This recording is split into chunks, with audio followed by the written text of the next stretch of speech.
अस्सलाम वालेकुम दोस्तों, क्या हाल है? तो वैसे वैसे है।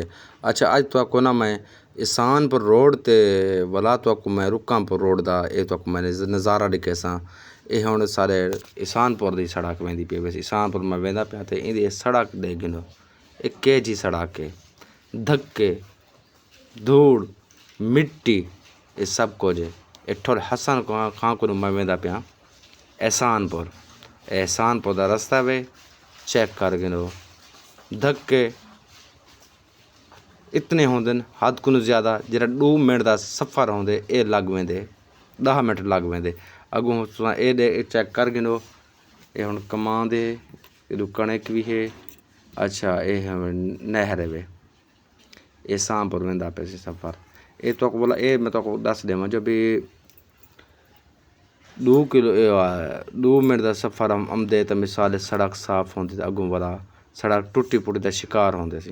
ये हुण मेरे नाल मेरा पुत्र है ये ते मैं अपना व्लॉग भी बनांदा पिया ते मैं तो दिखांदा पिया। ये हुण कणक कट्टी पई है तो हुण वाला फसल की तैयार करंदे पे। ये धक्के दे गिनो तो हर सेकेंड के बाद धक्के भी मिल सन, यानी कि तो चेल दर्द पाए वेंदे हद को ज़्यादा चेल दर्द पाए वेंदे। ये सारे थोड़ा हसन दी सड़क का हाल है वे। एहसानपुर तक सड़क ये इवें है वैसी मिट्टी।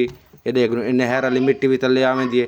भला तो मज़े की गाल ये तो मैं दसा जो भी कैस ना इथों कर कमान की ट्राली जो टपदी है ना कमान की ट्राली ये मिल वाले ना जेरे ये तुस कमान की ट्राली को 1000 नु 2000 रुपया टैक्स कटेंदे वे। हुण पर बंदा रक्षा पलेटां ची वेंदे वे। हुण देख लो मोटरसाइकिल क्रॉस किते तो मिट्टी कितनी मारी वेंदे हद को ज़्यादा मिट्टी ये मारी वेंदे। यानी कि जो इसानपुर को वनो या वापस बोलो तो वाला तड़ करनी पवंदी है वाला तो यानी कि धावना पवंदा रहंदे। हुण कणक कट्टी खड़ी है वैसे ये वाला जमा थी से वाला इतने सा गैस वाला ए बढ़ से ये दरख्त दे गिनो दरख्त नहर दिन वे तो ये सारे सुके खड़े वे। अगर हुकूमत पाकिस्तान ये सड़क ये दरख्त कटवा गिने तो कोई काम चंगा लग सकते। अच्छा, ये दे गिनो व्यू चेक कर गिनो कितनी खूबसूरती व्यू है। भला भी ये सड़क ये ख़राब है वे। सड़क अगर अच्छी होंदी तो कितनी खूबसूरत सफ़र होंदा। इतना असा को लगते रहते सिर्फ 10 मिनट का सफ़र सा को लग वेंदे वे घंटा 1.5 घंटा। ये हुण तुसीं देख दस वे ये असां हुण इसानपुर दे उत्ते चढ़े से, यानी कि असां हुण इसानपुर शहर दे करीब पहुँचाए देख वे तकरीबन ये सफ़र हवे 2 मिनट का सफ़र है। तकरीबन आध घंटा मेरे को लगे वे एहसानपुर पुजण के कुछ उत्था मेरे को कम हुण इन दुकान ते एक चीज़ गिरना मेरे को ते इतना मेरे को चीज़ कहनी मिली ते वाला हुण मैं वाला वेसा बी दुकान ते मैं चेक करे सा।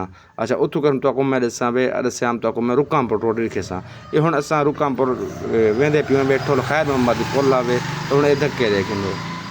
ये शाम का टाइम है बंदा बाल कैसे माल चरी खरे वे वाल इतु चेक कर गिनो।